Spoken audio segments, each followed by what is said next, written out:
Now you write a fair amount of your own music. Is that correct? That's correct. Hmm. Instrumental as well as vocals. Yep.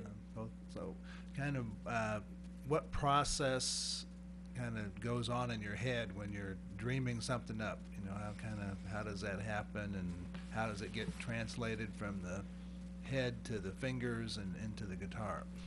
Well, that is a very good question. I think for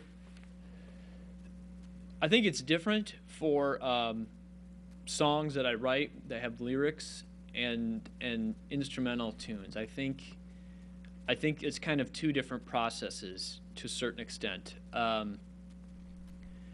For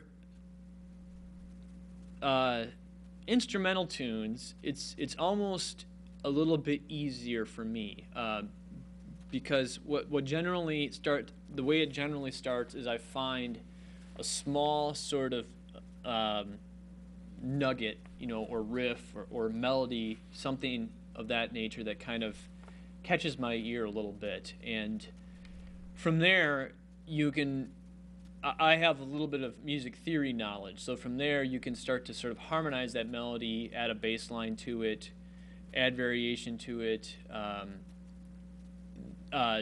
sort of make it into something fuller and complete based on that sort of theory knowledge that I have.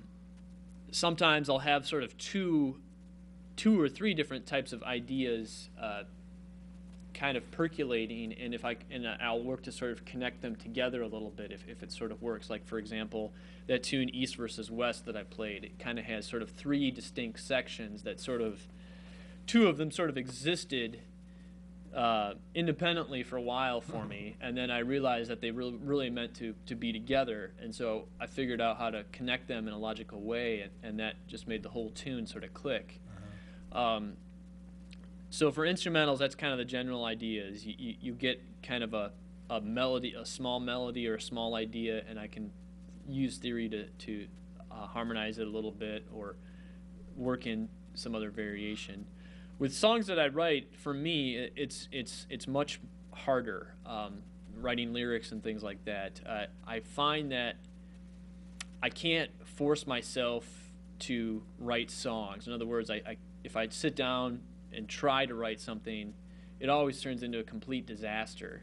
But what sometimes happens to me is that they'll just kind of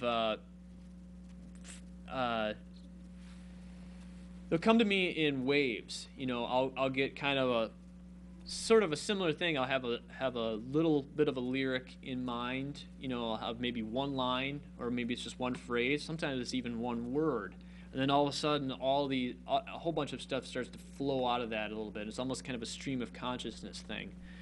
And then when that happens, generally I'll almost write 2 or 3 songs in kind of one sitting, so to speak. Not literally one sitting, but maybe in the course of a couple days or a week or something, I might have 2 or 3 songs just sort of come to me because that I've sort of uncorked something in a way. And a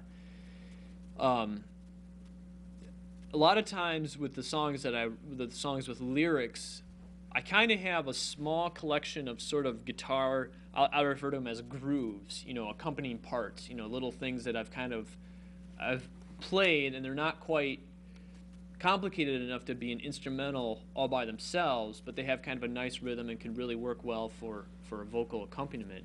And so I'll generally try to see what works with what,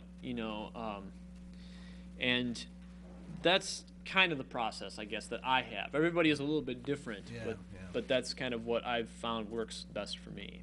Yeah, I had a friend one time that said if he got a melody in his head, he'd have to get up. If it was like 2 o'clock in the morning, he'd have to get up, get his guitar out, and start playing it. Yep. If you don't, you risk forgetting it, and you don't. That's like the worst, when a melody or an idea presents itself, it's choosing you, so you have to be aware of it and try to document it somehow and give it its sort of course of action. So do you record it as you're kind of coming up with it, or do you kind of get the whole thing into one piece and then record it? I mean, I would think you might forget the first part by the time you get to the end of it or something. I don't record it, and I don't find that I have a hard time remembering what it was. Usually, if I can sit down and play through it a couple times, I'll generally recall it. Oh. The ideas don't come to me. I could see how that could be a problem if somebody was real prodigious, and had a lot of ideas coming all the time. You would definitely want to sort of document them, because you do risk losing them. But for me, they come so far in between that I don't have a problem remembering them. I'm usually excited that when they happen. So. Yeah. I mean, is that the same with words? Do you have to write those down? Words I do write down, Yeah, yes. That's a little bit different story, because obviously those are real easy to forget. If something pops into your head and you don't write it down, and then the phone rings, it's going to be gone. So those I do write down. Mm-hmm. So you kind of write down the initial idea, then you can go back to it later and Yep. kind of develop it some more, kind of thing. Or Very much do you so. carry a notebook around with you? I know some people that carry a notebook around with them all the time, and they see something and they got to write it down. And I don't carry a notebook. I should, though, because what ends up happening to me is I'll get the idea and I'll look for the nearest piece of paper, and my ideas generally end up getting scrawled, on backs of envelopes and Post-its and grocery lists, and then they do get lost, because then you throw that item out, and so I should carry a notebook, but unfortunately I don't. it's the story of the people that write it down on napkins, and Yep, it happens. a lot of creative people like that. That's right.